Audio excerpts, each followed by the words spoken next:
Morning. Oh, let's see. Don't touch me, he said.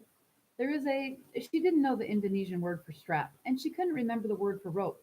There is a thing, she went on, that is not put together underneath your legs. It will keep your floaty tight. He looked at her suspiciously. She said, "Will you let me help you?"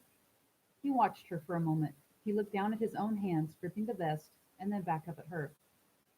"You can help me," then he blurted. "But remember the shark." She said steadily, "I remember." She swam behind him and found the strap dangling and held it firmly, treading water, and turned his body sideways to find the buckle in the front. She let her she let her leggings float deflate and held it in her mouth to free up her left hand. "I will put it under your legs now," she warned him, talking through her teeth. She pushed the strap between his legs and brought it near the buckle in the front. It took her a minute to thread the strap because she had to stick the webbing through metal slits that she couldn't see well in the moonlight. Her legs were cramping from kicking to hold her up while her hands were busy with the strap. Finally, it was attached correctly, and she pulled the strap up while she pushed the shoulders down with the other hand. As she did, his body went up, and the life vest rode down until it was snug. "Aye," he said, as if he were hurt. It wasn't a perfect fit. He was such a puny thing, but it was much better.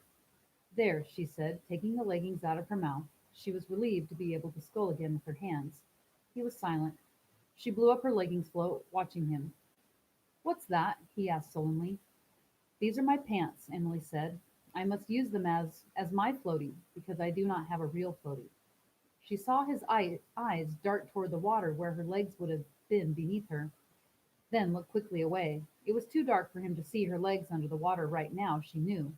In the daylight, he would probably have seen them, distorted slightly by the waves, long and white, and it would surely have been the first time he'd ever seen so much pale leg in his young life. "How old are you?" she asked. "I'm 9 years old. How old are you?" he mumbled. "I am 14 years old. My name is Emily. And you?" "Isman." "Good morning, Isman. I'm happy to meet you," she said politely. "How can you be happy right now?" he said. "I'm happy to talk to someone," Emily answered honestly. "I have been lonely. You must be lonely too." "I have been hungry and thirsty and sleepy," he said firmly. "Me too," Emily said quietly, "but I think most of all I have been lonely." Then she added, "And scared." "I'm not scared," he said too quickly. "I've only been worried that someone would take my floaty." His voice became small. "I don't know how to swim well."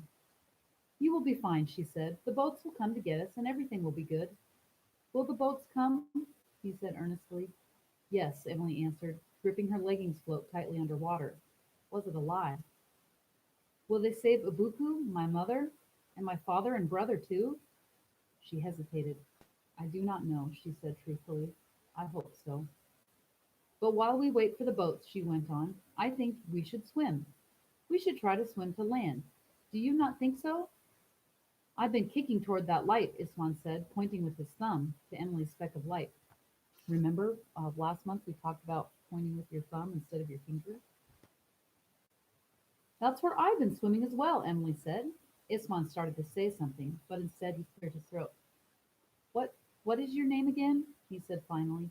"Emily," she said. "Emily," he said in a whisper, testing her name. "Emily," she said. "Emily," he said loudly. Shall I swim with you, Emily?" "Yes, Ismon," Emily said. "I would like to swim with you." Chapter 17 next week.